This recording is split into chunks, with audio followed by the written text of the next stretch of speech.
Hola querido, el propósito de la lección de esta semana es mostrar las aplicaciones prácticas que se pueden sacar de la historia bíblica del manto de Elías y de Eliseo.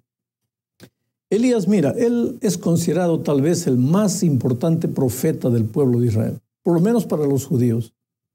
Los judíos lo respetaban tanto que cuando Jesús vino a esta tierra, muchos creían que era Elías que había resucitado. La vida de Elías fue una vida sorprendente y es al mismo tiempo un retrato de nuestra vida hoy. Elías fue un poderoso instrumento de Dios para denunciar y combatir el pecado de la nación. No tuvo miedo de decirle a Acab y a Jezabel en la cara que eran paganos y habían contaminado a la nación toda con la idolatría. Mira, se necesitaba mucho valor para decirle la verdad al que ostenta el poder, pero Elías lo hizo. En otra ocasión después desafió a los profetas de Baal en el Monte Carmelo. Y tú seguramente conoces la historia, el desenlace final de todo esto. Aquella fue una demostración extraordinaria del poder de Dios y de cómo el Señor puede usar de manera fuera de lo común al siervo humilde que se coloca en sus manos. Elías a lo largo de su vida, de su ministerio, obró milagros en el nombre de Dios. En el nombre de Dios también anunció la sequía y después anunció la lluvia y todo se cumplió. Quiere decir, Elías merece el respeto y la admiración de cualquiera que desea ser victorioso en el reino de Dios. Sin embargo, a pesar de todo ese pasado glorioso, hay un pasaje en la vida de Elías que yo creo que si él pudiese, le hubiera gustado que sea borrado de su biografía ese pedazo de su historia. Fue un momento de desánimo, un momento triste. El primer libro de los Reyes, capítulo 19, versículos 1 al 4, relata este pasaje de la siguiente manera. Acab dio a Jezabel la nueva de todo lo que Elías había hecho y de cómo había matado a espada a todos los profetas.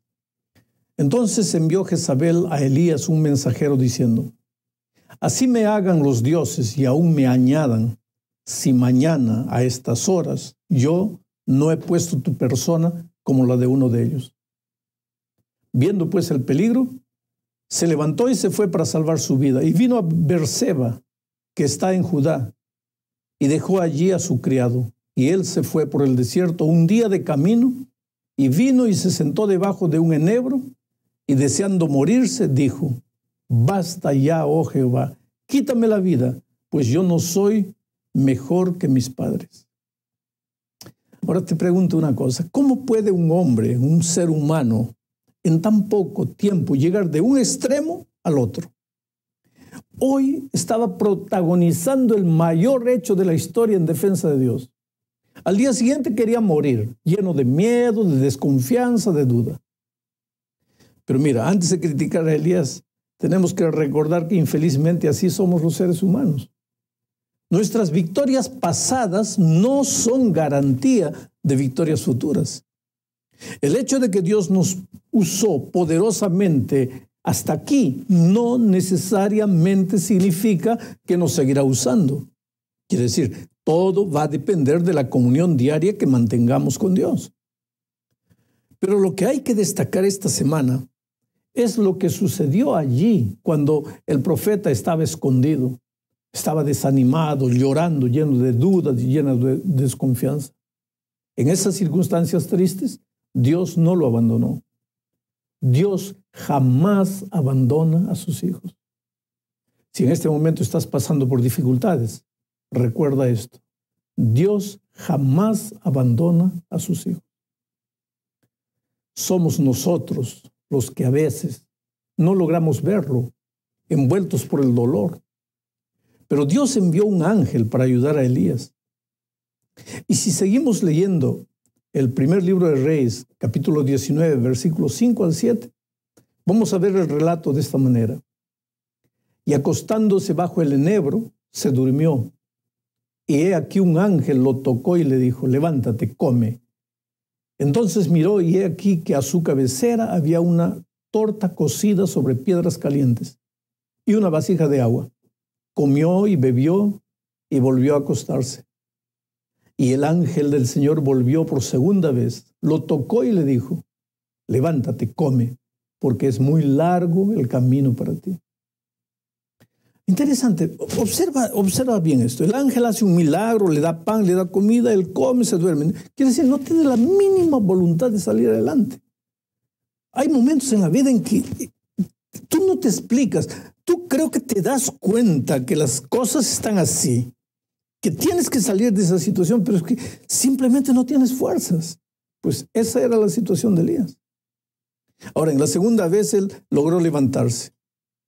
Y después de levantarse, corrió por 40 días y se escondió en una cueva. Nadie puede hacer nada cuando está escondido en una cueva. Oh, querido, necesitas salir. Si quieres realizarte en la vida, si quieres producir, necesitas salir de la cueva de tus sueños, la cueva de tus complejos, de tus temores. Y para eso, mira, solo déjate alcanzar por Dios. Y entonces Dios apareció allá donde Elías estaba, en la cueva. La Biblia relata de una manera interesante. Vino un fuerte viento, pero Dios no estaba en el viento. Tampoco Dios apareció en el terremoto, porque después vino un terremoto. Después vino el fuego. Dios no estaba en el fuego. Dios es poderoso. Pero mira, todos estos símbolos, viento, terremoto, fuego, símbolos de poder, no sirvieron en aquella ocasión para nada.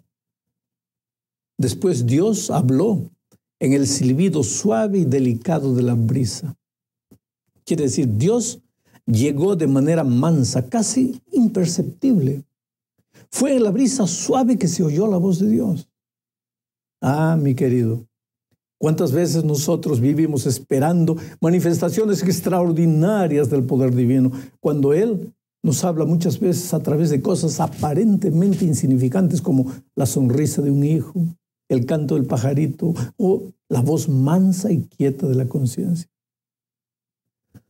Trata de escuchar la voz de Dios, porque con toda seguridad, aunque pienses que Dios te abandonó, Él está allí, cerca de ti, deseando comunicarse contigo. La segunda parte de la lección habla del llamado de Eliseo. Después del encuentro de Elías con Dios allá en la cueva, el profeta recibe la orden de buscar un sucesor y de ungirlo. El primer libro de los Reyes, capítulo 19, versículo 19, dice lo siguiente: partiendo él de allí, halló a Eliseo, hijo de Safat, que araba con 12 yuntas delante de sí, y él tenía la última. Y pasando Elías por delante de él, echó sobre él su manto. Piensa en esta expresión: echó sobre él su manto. Sin duda ninguna, le estaba transfiriendo el ministerio profético con todas sus responsabilidades.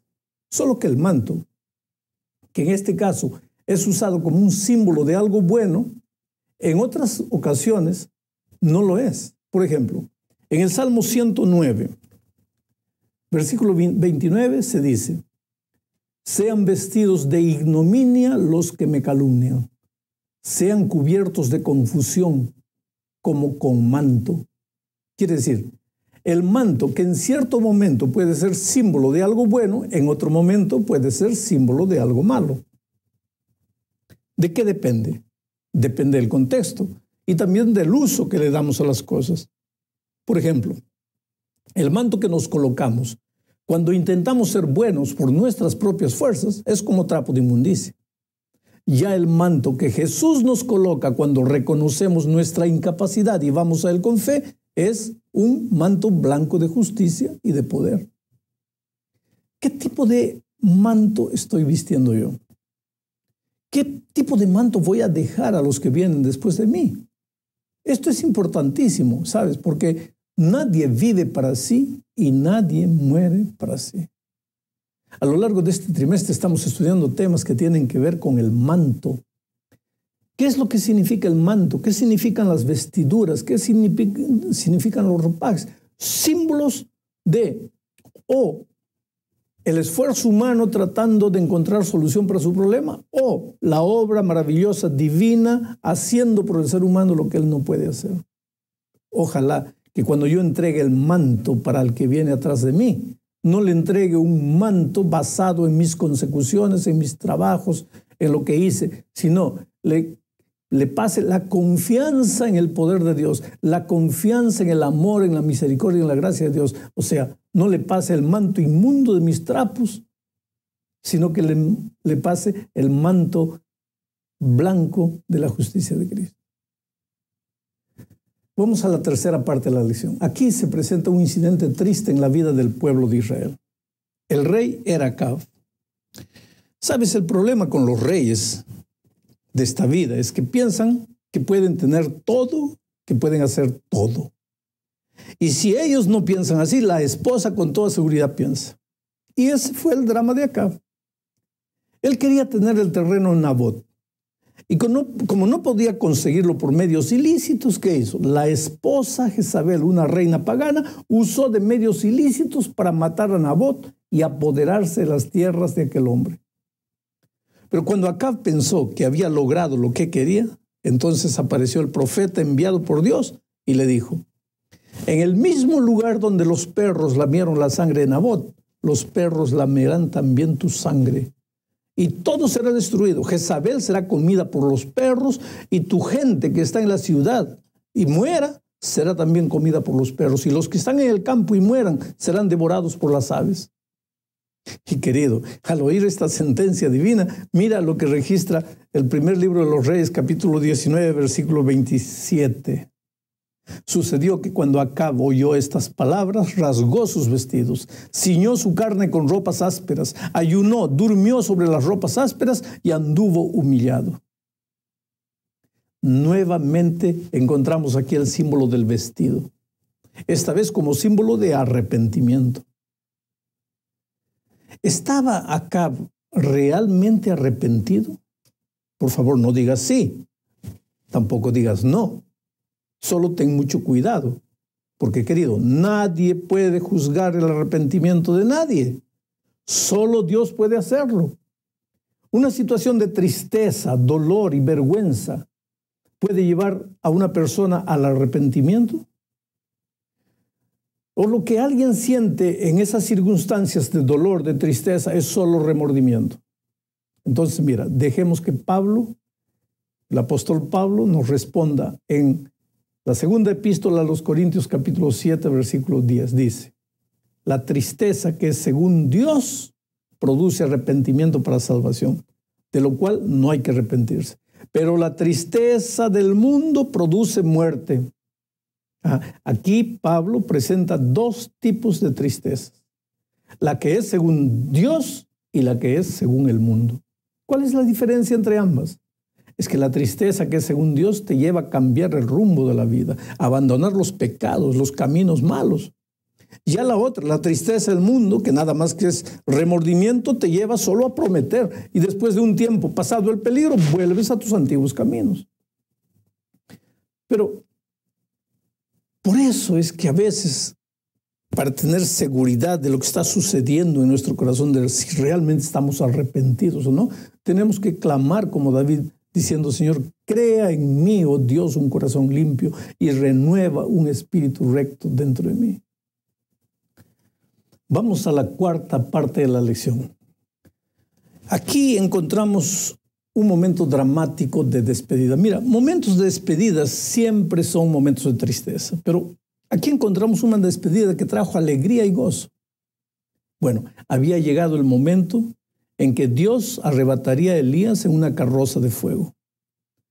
Elías se dirigió a Betel y le pidió a Eliseo que se quedase, pero el discípulo no aceptó. Después Elías partió para Jericó y volvió a pedirle a Eliseo que se quedase. Otra vez el discípulo no aceptó. La tercera vez se dirigió al Jordán y reiteró el pedido a Elías para que se quedase, pero Eliseo no aceptó. ¿Qué lección aprendemos de todo esto?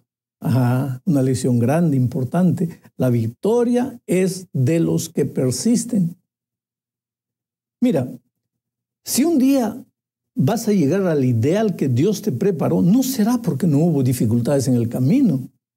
Todos los días encontrarás dificultades. Si un día llegas al ideal, será porque persististe a pesar de las dificultades. Nada debe detenerte de alcanzar tus objetivos, ni las atracciones del mundo, ni las aparentes derrotas, ni las piedras y espinos, ni las críticas, ni los elogios, nada que encuentres en tu camino. Querido, sigue adelante, como Eliseo. No te separes de tu maestro, no abandones a Jesús. Bueno, Elías y Eliseo llegaron juntos al Jordán. Elías se sacó el manto, lo dobló y con el manto doblado tocó las aguas del río Jordán y el Jordán se abrió y ambos pasaron. Y ya cuando estaban al otro lado, Elías le preguntó, ¿qué es lo último que deseas? Y Eliseo podía haber pedido cualquier cosa, pero ¿sabe lo que pidió? Una porción doblada del espíritu de Elías. Ahora, este no era un pedido porque él quería poder para ser mejor que los otros, no. Era un pedido de poder, sí, pero para servir. El verdadero poder no viene del cargo, viene del servicio. Tú no eres líder porque mandas, tú eres líder porque sirves. Tú no eres líder porque eres temido, eres líder porque eres amado. Eliseo quería servir más de lo que su maestro había servido. Y entonces pidió una porción doble del Espíritu y Dios le concedió. ¿Qué pasó? Elías le dejó el manto. Y cuando Elías fue arrebatado y Eliseo recibió el manto, el texto dice que él rasgó su vestido. Este rasgar el vestido es generalmente una actitud de tristeza, de luto. Pero en esta ocasión se transformó en una actitud de gratitud y de humildad. Se despojó de sí mismo para vestirse de su maestro. Yo diría, se sacó los trapos de inmundicia para vestirse del manto de la justicia divina. ¿Y qué justicia? Porque minutos después, cuando yo estaba regresando, Eliseo también con el manto tocó las aguas y el Jordán se abrió y él pasó. Y poco después, él sanó las aguas envenenadas de toda aquella tierra con un poco de sal. Porción doblada del Espíritu. Ah, si nosotros tuviésemos la porción doblada del Espíritu, qué maravillas podríamos hacer. Pero llegamos ahora al fin de la lección. Aquí encontramos un incidente triste que muestra cómo los seres humanos, a pesar de las constantes demostraciones del poder de Dios en nuestra vida, muchas veces somos incrédulos y duros de corazón. Leamos lo que dice el segundo libro de los Reyes, capítulo 2, versículo